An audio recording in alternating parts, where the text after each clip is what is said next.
There is no defense to statutory rape. If you pick up a girl at a bar, she shows you a fake ID, and her priest, parents, congressman, doctor, and President Obama walked in, shook your hand, and said she's legal, and it turns out she's not legal, you're going to jail and a sex offender. Strict liability is nuts. I dunno. I always thought that was interesting. Crazy. You can't arrest a husband and wife for the same crime. Lawyer here. Most people don't know this, but if you have enough money and are white enough, I can get you off of pretty much anything. What if you are black but were really good at football? Then you just serve a quick novelty sentence to show the public that famous people can get in trouble too. In Canada it is legal to pirate movies, games, music apps as long as you don't make a profit from it. So if any Canadians here get a letter from their ICE telling them to stop, just ignore it. They can't do anything in court. We ignore it here in the US too. Once in a blue moon the recording industry will swoop down and duck over some poor schmuck's life up beyond reason as some kind of scare tactic for downloading an MP3 though. In Oklahoma, if you are an adopted child, you will be considered an heir of both your adoptive parents and your biological parents after their death. Double inheritance. Posting a sign saying you aren't responsible doesn't necessarily make you not responsible. For example, say a cleaning shop posts, "Not responsible for lost or damaged clothing." In South Dakota, if you ride a horse to school and the temperature is below a certain point, the school is forced to house and feed it. Under the Sexual Offences Act 2003 in the UK, it's illegal to have sex with a live animal or to have sex with a dead human. An odd loophole to this wording is that there is therefore no law against having sex with a dead animal. It's also interesting to note that despite this, under the Criminal Justice and Immigration Act 2008, it is illegal to possess an image of someone having sex with an animal, dead or alive. Downloading CP and possessing CP is illegal. Viewing it is not. Possessing Drugus is illegal. Being on Drugus is not. Cops are never obligated to tell you the truth. In fact, lying is a potent law enforcement tool. If your keys are readily accessible to you, you can get a DUI even if the car is off and you are asleep. Go throw them in some bushes or stick them in the trunk. You can sign for someone else's credit card if you have permission, but use your name so it won't look like fraud. Banks can cash post-dated checks whenever they want. I work at a petrol station in the UK. If you fill up your car and walk into the shop without a suitable means of pay, forgot your cash, card doesn't work, we will give you an IOU form and you are not legally required to come back and pay the balance. We can send you a maximum of 3 letters and that's it. It would cost is more for court costs etc to get the cash off you. Sorry I ain't pertaining to ops lawyer answers, but I thought you would find this useful. A major problem with EULAs: if I'm installing software for a client, and I click the agree on the software, what does that mean? I don't have power of attorney for any of my customers. Consider all the software that computer manufacturers and resellers and technical people install, and click OK on the EULA, without true legally binding representation. What? Then? Ian. And he found out that in Texas, if you brew the beer yourself you can legally consume it even if you are underage. You can even buy all the needed equipment while underage too. So there is this thing called jury nullification. I'm sure you've never heard of it on Reddit before.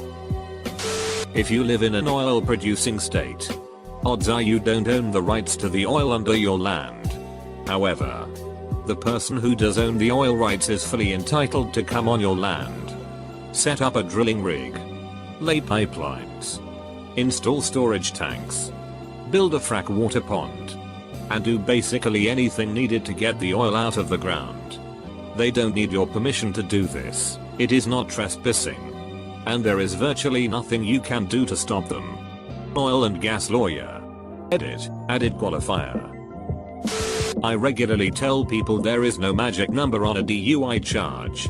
while there is a legal DUI limit .08 in the states, above which you are automatically considered impaired so long as the reading is considered valid and admissible.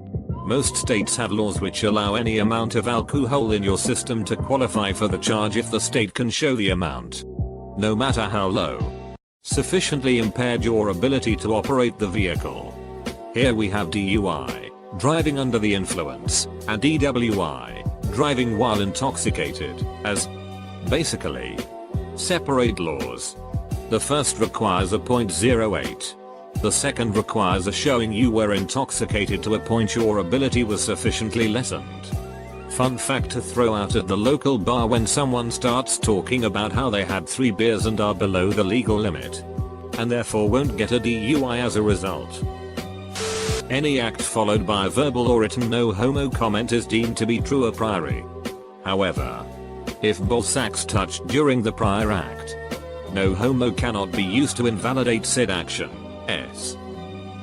I read in a book once that there is an outdated law in Alberta that hasn't been changed. This was a few years back though, that if you are released from jail you can demand a loaded gun and a horse to ride out of town. Anybody know what happened to this one? Lawyer here. If you set off the alarm walking out of a retail store, just keep walking. The store personnel has no right to detain you unless they have an actual basis for doing so. For example, someone saw you taking stuff off the rack and putting it into your bag. Absent such cause, touching you could be civil battery, false imprisonment, and a host of other things. Have them call the cops, they'll say the same thing. Edit. This is the general rule and may not actually be the law wherever it is that you live and or shop. A previous US president has set the precedent that OBJ is not actually 6. So if you are ever caught by your significant other you have an out. This is not true anymore. But it once upon a time a husband could not be convicted of raping his wife.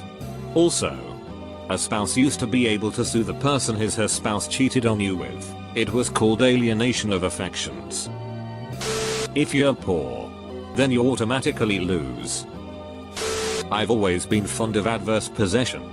Although most state statutes have taken the bite out of the common law concept because of the nature of adverse possession. If you tell somebody to get off your land and they refuse, they remain in adverse possession. However, I once came across an academic argument which suggested that if you gave the person permission to stay there, the clock would stop running on the statute of limitations and their possession would no longer be adverse. In Tasmania, Australia's Alaska, the age of consent for sexy times, specifically penetration to the least degree of the vag, anus or mouth with a pen 15, is 17. Unless you're both over 15 and the age gap is less than 5 years. Or you're both over 12 and the age gap is less than 2 years. This applies to everything except NAL 6, for which you must be over 17, even if you're pitching. Also there's a defense if you honestly and reasonably believe the other party to be over 17 and they're not. But not for the age gap stuff. So if you honestly and reasonably believe them to be 16 and you are 17 and a half but they're actually just over 15, you're going to jail. Yes, I know a lot about sexual consent laws. What of it? There is a part of Idaho where you could commit a crime and the government would be constitutionally unable to charge you for it, though there are a bunch of caveats. The general gist of it is that the 6th Amendment guarantees a jury consisting of people who live in the district and state that the crime was committed. And no one lives in that district of Idaho due to the fact that it is part of Yellowstone Park. Also, I'm not a lawyer, so I probably wouldn't advise you all to head over there based on what I just said. You can legally marry your first cousin in ILF1. Either party is over the age of 55 and 2. They are sterile with a doctor's note stating such. You can marry your first cousin in Australia. No questions asked. The consumer grade license agreements are really about protecting the company from class action lawsuits. That is, they are not designed to ever go after the consumer, but to protect from the consumer. I'm not a lawyer but a paralegal in various capacities. You can pretty much claim anything as a work-related injury. If you get carpal tunnel, for example. You can also say that your carpal tunnel causes you depression, anxiety and insomnia. If they're not disputing the carpal tunnel, they probably won't dispute anything else you add on.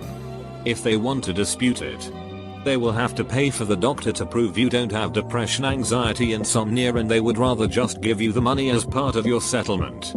Also, wills and trusts are pretty fun. You can pretty much do whatever you want.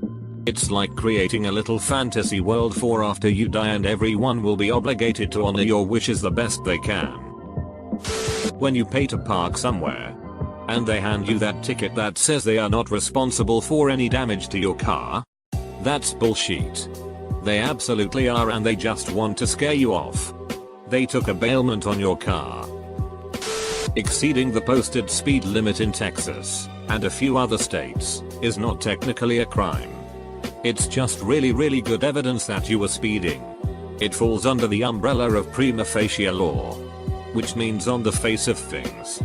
Speeding is loosely defined as driving too fast for the given conditions. So if you are going over the posted speed limit but driving safely according to a set of standards and conditions, you are not speeding. Good luck convincing a judge though, lol. If you begin a sentence with no offense, it is impossible for the person to be offended by the words coming out of your mouth. It's okay to dump DMSO down the drain in our lap as long as you dilute it with water, because the law says it has to be under a certain concentration to dump. But you're still dumping the same amount of DMSO. It's just not as concentrated.